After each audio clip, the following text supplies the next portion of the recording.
International Ratinho Artistics Productions Inc. orgulhosamente apresenta mais um resultado de exame de DNA. Bom, o DNA de hoje conta a história de uma mina que é do balacobaco. Ela não chama Bruna, nunca foi surfista e nem gosta de programa.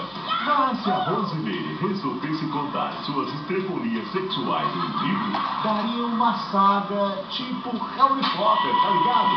A Rose assume tudo. E diz que fez porque foi traída pelo Paulo, um caminhoneiro boa pinta, gente fina, mas chegado em noitadas, cervejada e mulherada. Eles se conheceram numa barraca de frutas frequentada por caminhoneiros e garotas, digamos, da pá virada, como a Rose e a sua irmã. E olha que a mina só tinha 14 anos. Paulo tinha 31. Bem, das frutas para a cachaça foi um pulo. Logo começaram a ficar. A transa entre os dois foi rolando numa boa, até o dia em que a Rose descobriu que o Paulo, o namorado dos seus sonhos, já era casado com outra. Bom, duas coisas sobre o Paulo. Primeiro, que o apelido do cara era Chulapa. Como ele não tem pés tão grandes, calça 41, o Chulapa, no caso, não se referia aos membros inferiores. Devia ser por causa de outra coisa. Eu acho. E a segunda coisa é que o mano era casado sim. Só que esqueceu de contar isso pra Rose quando o namoro começou.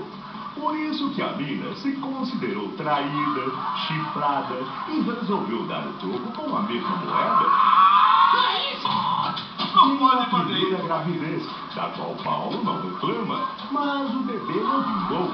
E rapidinho, ela engravidou novamente. Mas quando a Jaqueline nasceu, ele não assumiu porque não acreditava ser o pai. Mesmo assim, a Rose deu o truque nos documentos dele e registrou a menina. E isso deixou o Chulapa mais doido ainda. Ele pediu o DNA por causa disso e porque diz que pegou a Rose no flagra traindo ele. Ratinho, vai vendo o B.O. O Paulão Dias chegou em casa e pegou a mina com outro. Que baixaria! É mole?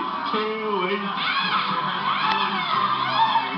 O pior foi quando ele pegou a Rose numa transportadora cercada de caminhoneiros e na maior esbórnia.